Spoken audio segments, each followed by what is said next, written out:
दोस्तों आज के इस वीडियो में हम लोग बात करेंगे एक फ्रेंच कार मैन्युफैक्चरर सिट्रोन के बारे में। सिट्रोन भारत में एक बहुत जाना पहचाना नाम नहीं है, क्योंकि अभी तक सिट्रोन ने सिर्फ अपना एक प्रोडक्ट C5 एयरक्रॉस ही भारत में लॉन्च किया है, और वो प्रोडक्ट भी पूरी तरह से इंडियन मार्केट को कॉपी नहीं कर पाया, क्योंकि उसकी प्राइसिंग कंपनी ने इतनी हाइप करके रख दी, जिसकी वजह से जो जर्नल इंडियन बायर्स थे वो उस प्रोडक्ट तक पहुंच ही नहीं पाए।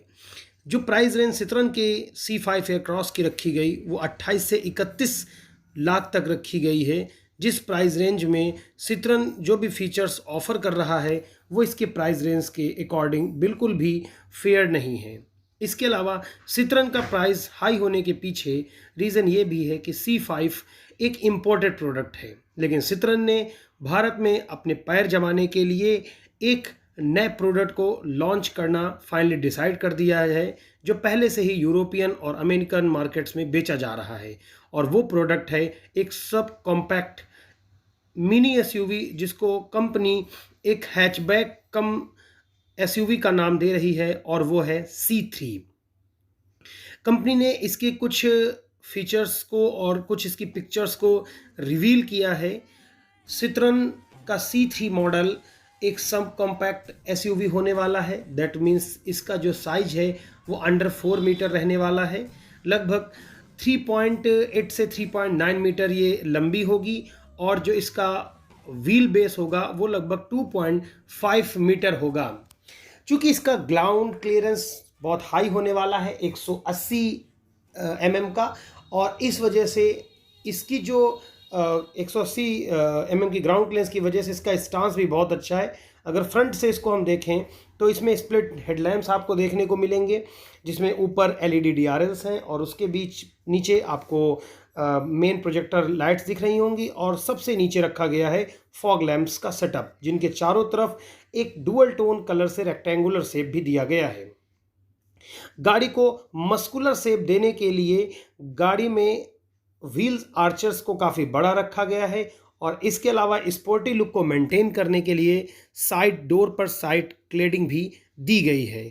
कंपनी का जो लोगो है सिट्रोन का, वो आगे जाकर के उन्हीं LED से मैसअप होता हुआ सा लग रहा है। गाड़ी ने के ऊपर आपको कार के ऊपर आपको रूफ रेल्स मिल रही हैं। ये फंक्शन होंगी या नॉन फंक्शनल होंगी, ये कंपनी ने अभी नहीं रिवील किया है। इसके अलावा फीचर्स देखने से ये लग रहे हैं कि व्हील्स एलॉयज़ हैं। शायद ये एलॉय ना हो करके इन पर एक व्हील कवर लगाया गया है, जो इन्हें एलॉयज़ का लुक दे रहा है। इसके अलावा जो सबसे बड़ा इसमें माइनस फैक्टर दिख रहा है वो है इसके हैंडल आप देखेंगे पुल आउट टाइप हैंडल लगे हैं, जो बिल्कुल ही आउटडेटेड से लग रहे हैं, लेकिन बड़ी सी आगे आपको क्रोम ग्रिल इसके मस्कुलर रूप को बहुत इन्हेंस कर रही है। अगर हम गाड़ी के पीछे के पोर्शन में जाएंगे तो हम देखते हैं कि गाड़ी पीछे से बहुत ही सिंपल लगती है। एक टिपिकल फ्रेंच कार जिस तरह की होती हैं उसका वो लुक रिप्रेजेंट कर रही है सिट्रोन C3 का बैक पोर्शन। सिट्रोन का वहाँ पर आपको लोगो मिल जाता है, रियर वाइपर मिल जाता है। यहाँ आपको शार्क फिन एंटीना देखने को नहीं मिलेगा, लेकिन एक एंटीना दिया गया है, स्पॉइलर भी दिया हुआ है। पीछे आपको क्लैडिंग भी दी गई है।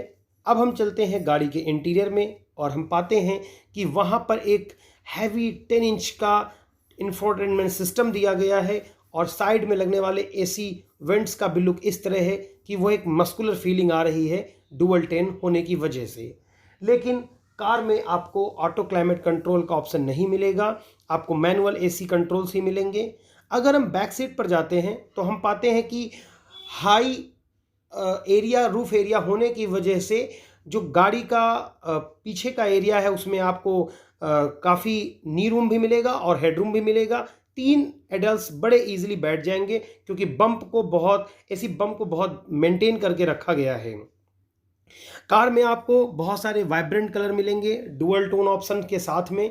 कई तरह के कंपनी तो 90 तरह के कलर्स को कॉम्बिनेशन को कहती है, लेकिन फिर भी अगर 10-15 भी कॉम्बिनेशन आ रहे हैं तो वो बहुत अच्छे हैं। रूफ रेल्स के बारे में मैंने ऑलरेडी ही बता दिया है, वो फंक्शनल होंगे या नॉन फंक्शनल होंगे, कंपनी ने इसके बारे में अभी तक कुछ नहीं बताया है। अगर हम बात करें गाड़ी के इंजन ऑप्शंस के बारे में, तो मे बी ये 1.2 लीटर पेट्रोल इंजन के साथ आएगी, जिसमें टर्बो और नॉन टर्बो दोनों ऑप्शन आपको मिलेंगे।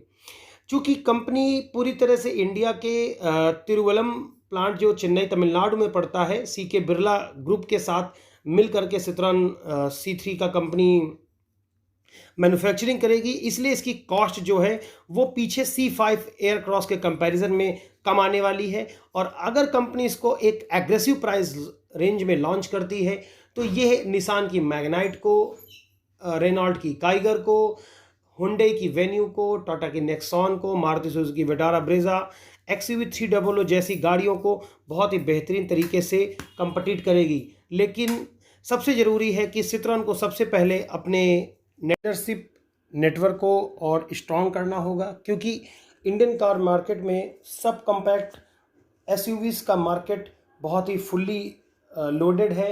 बहुत ही कंपटीशन पहले से मेंटेन है। टाटा नेक्सॉन और मारुति सुजुकी विटारा ब्रेजा जैसे वेल इस्टेब्लिश ब्रांड्स अवेलेबल हैं, जिनका आफ्टर सेल सर्विस हो या कंज्यूमर कनेक्टिविटी हो या आफ्टर रीसेल वैल्यू हो, सभी कुछ वेल एस्टेब्लिश है। ऐसी कंडीशन में एक फ्रेश ब्रांड का आकर के मार्केट में खुद को इस्टेब्लिश करने लेने के लिए अपने कंज्यूमर पर एक फेथ क्रिएट करना होगा, और वो क्रिएट हो सकता है अच्छे सर्विस नेटवर्क से, गुड आफ्टर सेल सर्विस से और कंज्यूमर के साथ अच्छी कनेक्टिविटी से। तो सिट्रॉन को जिस तरह से C5 एयरक्रॉस को लॉन्च करने के बाद फील हुआ कि वो इंडियन कंज्यूमर को कनेक्ट नहीं कर पाए, अगर वो C3 के साथ भी कहीं ऐसा हो जाता है तो हो सकता है कि फोर्ड की तरह आगे आने वाले दिनों में सिट्रॉन को भी इंडिया से अपना बोरिया बिस्तर बांधना पड़ सकता है। और C3 जिस तरह से देखने में लग रही है, जिस तरह से यूरोपियन और अमेरिकन कॉन्टिनेंट में परफॉर्म किया है, उसे देखते लगता हुआ है कि अगर इसे इस एग्रेसिव प्राइस रेंज 6.5 से 9 लाख के बीच लॉन्च किया जाता है तो निश्चित तौर पे ये इंडियन मार्केट में धमाल जरूर मचाएगी। तो देखिए क्या करती है सिट्रॉन। नेक्स्ट 2022 के फर्स्ट हाफ में इसे लॉन्च करने के बारे में सिट्रॉन ने कहा है, तो उस लॉन्च का आपको नोटिफिकेशन टाइम से मिले, इसलिए चैनल को सब्सक्राइब करके बेल आइकन को दबा लें।